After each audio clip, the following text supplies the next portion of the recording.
So guys, 3 months back, Bajaj Finance was trading above 7,500 levels and now it is trading below 6,000 zones. If you see, then it is trading near to 5,900 zones. तो पिछले 3 महीनों में ऐसा क्या हुआ जिसकी वजह से एक इतना अच्छा स्टॉक जो कि फंडामेंटली इतनी अच्छी कंपनी है अपने हाई से ऑलमोस्ट 27% करेक्ट हुए and now it is trading near to 5,900 zone. Specially अगर आप पिछले एक वीक में देखोगे तो ये स्टॉक 6,500 के जोन से 5,900 के आसपास आया, मतलब ऑलमोस्ट 10 to 12% करेक्ट हुआ है. तो ऐसा क्या हो रहा है जिसकी वजह से स्टॉक में इतना करेक्शन दिख रहा है और ये स्टॉक ने प्रीवियसली इतने अच्छे तरीके से मल्टी बैगर रिटर्न्स दिए. तो अभी मतलब ऐसा हमारा क्या अप्रोच होना चाहिए कि अगर यहां से नीचे जाता है कैसा हमारा व्यू है, हम लोग बाय के बारे में सोचे या फिर कई लोगों ने ऊपर के लेवल्स पे लिया रहेगा तो वो अगर अभी नीचे आ रहे तो थोड़ा वरी हो रहे रहेंगे. तो what would be our approach towards this stock? So we would be discussing this in this video, so make sure to watch this video till very end. So guys, यहाँ पे हम लोग फंडामेंटल रीजनिंग तो देखेंगे but towards end of the video we would be watching on technically as well charts के ऊपर कि अगर यहाँ से फर्दर डाउनसाइड आती है तो स्टॉक कहां तक जा सकता है और अगर बाउंस भी आए तो कौन से लेवल से आ सकता है, सो दैट ट्रेडर्स इन्वेस्टर्स को वो समझे कि हाँ भाई हमें कौन से लेवल्स के लिए प्रिपेयर रहना है. And now the first reason guys कि ये जो क्वार्टरली अपडेट आया कुछ दिनों पहले, बजाज फाइनेंस एक क्वार्टरली अपडेट के साथ में आया जो दिसंबर क्वार्टर के लिए था, तो वहां पे ये सामने आया कि बजाज फाइनेंस का जो लोन ग्रोथ है, मतलब जिसे हम लोग असेट्स अंडर मैनेजमेंट कहते हैं ओम, तो वो जो ग्रोथ है वो पिछले ईयर के क्वार्टर में, मतलब पिछले ईयर के दिसंबर में वो ऑलमोस्ट 31% था, बट कि ये ईयर के जो मतलब 2022 का जो दिसंबर क्वार्टर खत्म हुआ वो 27% है. तो पिछले साल में अगर 31% था और अगर ये साल में 27% है तो उसमें कुछ डिक्लाइन आया. तो मार्केट हमेशा ये चीजों से, जो एक अच्छा फंडामेंटल स्टॉक रहता है जिसको मार्केट ने बहुत ज्यादा वैल्यूएशन दिया है, हाई वैल्यूएशन दिया है, और जब भी उसके नंबर डिसअपॉइंट होते हैं ना तो मार्केट थोड़ा अनहैप्पी होता है वो चीजों से और हम लोग उसमें एक शार्प फॉल दिखते हैं. जबकि आप देखोगे तो बजाज फाइनेंस में सेम सिनेरियो हुआ है, मार्केट ने उसे बहुत ज्यादा वैल्यूएशन दिया हुआ है. वो stock actually as compare to other stocks if you see then it is comparatively higher valuations, over valuations हो गया एंड इवेंचुअली जब ये ऐसा चेंज हुआ तो मार्केट ने एक करेक्शन इसमें लाया हुआ है. नाउ सेकेंडली अगर गाइस आप देखते हो तो पिछले 3 सालों में जो मेजर बैंक्स है उन्होंने अपनी बैलेंस शीट काफी अच्छी तरीके से क्लीन की हुई है, जिसकी वजह से जो उनके नेट एनपीए, जो नॉन परफॉर्मिंग एसेट्स हम लोग जिसे कहते हैं, तो वो काफी अच्छे तरीके से नीचे आए हुए हैं और वो almost similar to Bajaj finance हुए. बजाज फाइनेंस का ये हमेशा प्लस पॉइंट रहा है कि उनके जो नेट एनपीए वो ज्यादा कभी बढ़े नहीं, वो हमेशा डिक्लाइन हुए या फिर वो हमेशा एक अच्छे खासे लेवल्स में रहे, जिसकी वजह से मार्केट ने उसे बहुत ज्यादा प्रीमियम वैल्यूएशन दिया. और अगर आप अभी देखोगे तो आईसीआईसीआई बैंक और एचडीएफसी बैंक के जो एनपीए वो almost similar to Bajaj finance है. तो जिसकी वजह से क्या हो रहा है कि जो एचडीएफसी बैंक और आईसीआईसीआई बैंक जो कि बजाज फाइनेंस के हाफ ऑफ द वैल्यूएशन पे ट्रेड कर रहा है, अगर आप फंडामेंटली देखो तो बजाज फाइनेंस कहीं पे तो भी मार्केट को ओवर वैल्यू लग रहा है, जिसकी वजह से ये करेक्शन हुआ है. बट गाइस ऐसा बिल्कुल भी नहीं है. जब भी कोई एक अच्छी कंपनी होती है तो अच्छे कंपनी में जब भी करेक्शन आता है या फिर फंडामेंटली एक क्वार्टर की वजह से ऐसा शिफ्ट होता है ना,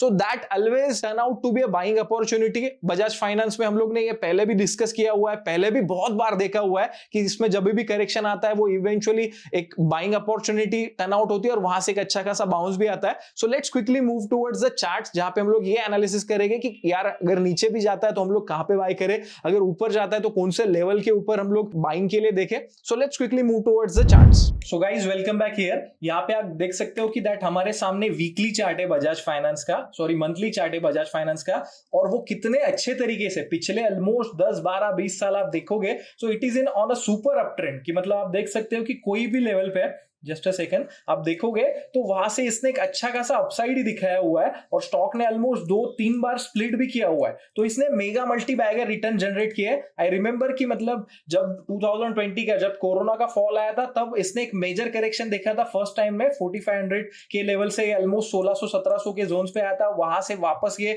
2x 3x की रैली देते हुए यहाँ पे गया और अभी ऐसा अगर आप देखोगे ना तो मेजर ऐसा कोई ये नहीं हुआ है कि मतलब बहुत बड़ा करेक्टिव मूव आया, ऐसा नहीं है.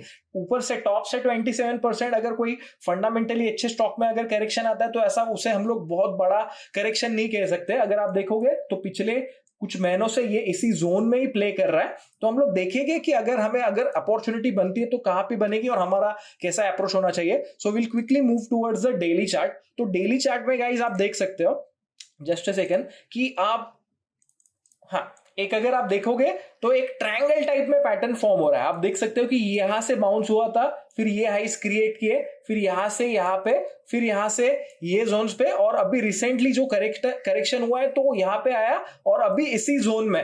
तो अगर आप देखोगे तो ये एक ट्रायंगल पैटर्न है, ऐसा वाला जो रहता है ट्रायंगल पैटर्न, और उसके बाद में जब ये ब्रेकआउट देता है और उसके बाद में अपसाइड आता है, so it is creating that kind of formation. अभी ऐसा कंफर्मेशन नहीं हुआ है कि यहां से बाउंस आएगा, बट अगर आप देखोगे तो मतलब टेक्निकली एक काफी अच्छे डिमांड जोन्स में, तो यहां से यहां पे बाउंस आ सकता है। मैंने यहां पे एक पैरेलल चैनल भी ड्रॉ किया हुआ है, अगर आप देखोगे तो ये पैरेलल चैनल है और पैरेलल चैनल के भी सपोर्ट्स इसी जोन में आ रहे हैं। अगर आप देखोगे तो यहां पे ब्रेकआउट हुआ था, फिर यहां से अभी ये जोन में आया हुआ है। अगर समझो फॉर एग्जांपल ये 5800 वाले जो अगर लेवल से ये ब्रीच करता है, then it can head to 5000 4800 zone. तो अभी मेरे लिए बजाज फाइनेंस के लिए जो सबसे इंपॉर्टेंट लेवल रहेगी वो रहेगी 5800 के जोन।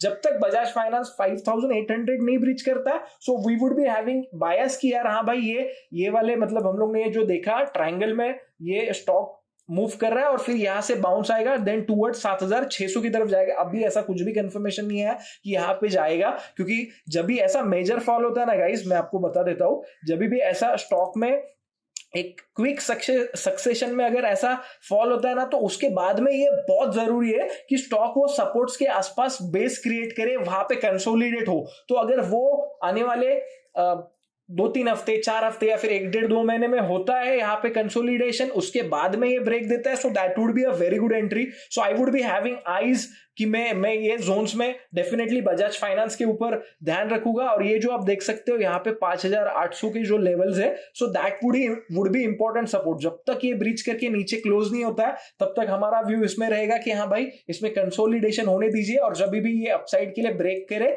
जब भी होगा मैं डेफिनेटली अपडेट करूंगा टेलीग्राम में। इवन कुछ अगर बनता है अपॉर्चुनिटी तो वीडियोस में भी अपडेट करूंगा। सो मेक श्योर कि आप चैनल को भी सब्सक्राइब करो, और टेलीग्राम पे अगर आप जुड़े नहीं हो तो वहां पे भी जुड़ो। एंड जब भी यहाँ पे ब्रेक होगा, देन यहां से एक फर्दर अपसाइड आएगी। तो ये सादा सिंपल हमारा अप्रोच रहेगा। जैसे कि हम लोग ने डिस्कस किया कि एक अच्छा फंडामेंटल कंपनी है ना गाइस, वो एक क्वार्टर में अगर कुछ बैड हुआ ना उसके साथ में, तो उसके वजह से वो पूरा कंपनी या फिर वो स्टॉक बुरा हो गया ऐसा नहीं, क्योंकि अच्छे स्टॉक्स और कंपनीज में बहुत सारी चीजें होती रहती है। सो ये इसका पार्ट एंड पार्सल है। तो अगर आप देखोगे टेक्निकली, सो टेक्निकली भी ये एक अपॉर्चुनिटी देगा आने वाले टाइम में, या फिर वो जो हम लोग सोच रहे हैं कि ये ट्रायंगल के बीच में ये मूव कर रहा है तो यहां से बाउंस आ सकता है। जस्ट हमें यहाँ पे देखना है कि ये कंसोलिडेशन होता है क्या, उसके बाद में अगर ब्रेक, हाँ ऐसा भी हो सकता है कि कंसोलिडेशन करके नीचे ब्रेक दे दे, तो वो केस में हमें एंटर नहीं करना है। जो लोग ऊपर के लेवल्स मतलब यहाँ पे उन्होंने एंटर किया है, तो मुझे ऐसा कोई वरी वाला साइन नहीं लगता है। मैं तब वरी करूंगा जब ये जो लेवल से